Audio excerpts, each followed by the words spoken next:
Hey everybody, great to have you here. I'm very excited to share this new material with you, so stay tuned.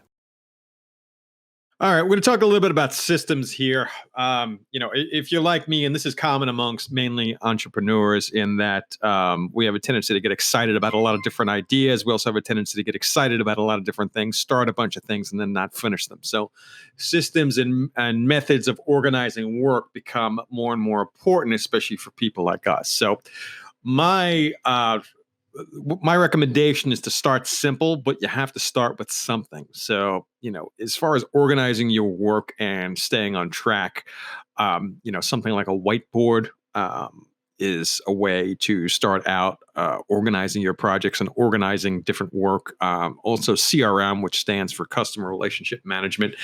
There's lots of different CRMs. I'm not going to get into the different types, not yet. Even something as simple as a pen and a legal pad can be a way to organize your day. A project management software is very good. It's something that I use, or something as simple as a tablet computer. Um, Now, the types of programs that I use to manage my projects are, as of right now, Achieve Planner. The thing is, it was built in the early 2000s, so it's an outdated project management software, but it has a scheduling tool, which I like. And then there's going to be a link here. I mean, it's only $100 and you own it outright, but it is very dated. Now, some of your alternatives is Asana. I do use Asana. Monday.com or even Reich. Personally, I prefer Asana. I am going to do a brief demonstration of how to use Asana, but before we get into any of that, you really need to know what is the actual methodology behind it, what's the theory behind it in order for it to be effective. CRM, I currently use RealFlow. There's also REI Black Book and Fester Fuse. If you're going to use a CRM, I would recommend something that's designed for real estate investors, not real estate agents. The thing is, there's plenty of CRMs designed for real estate agents, but then you have to, there's a lot of things that you have to do, like as far as scheduling closings and all these things, and you have to kind of bend it to do the things that you want. But the overall concept behind it is that you want to keep track of what your leads are, what's the opportunity, what's the next step. Are you following up with them? Are you making them an offer? And you really want to get this stuff out of your head and into some type of externalized system, which in this case is a CRM. So, in addition to the CRMs, I do use a whiteboard for really high level strategic planning, and I also use a notebook.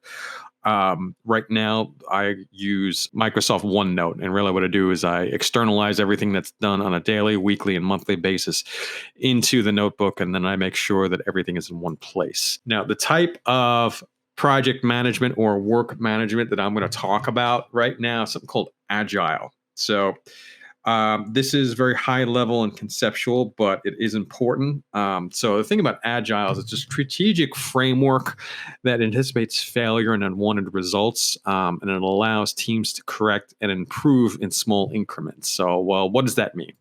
All right, so let's go to our classic waterfall design.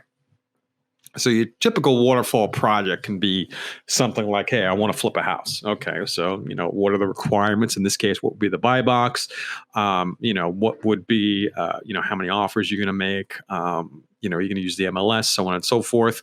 So what you have here is requirements, design, implementation, and then you just see key consultants right down there. But really, what that is boiled down to is you have step 1, 2, 3, and 4, and it sort of cascades one into the next. In the 20th century, people started to become critical of this type of project because, as my friend in the army used to say, no battle plan survives contact with the enemy. And the problem is that when we put all this time and effort into designing these kinds of projects, it doesn't anticipate unanticipated results and problems, and it just doesn't seem very practical.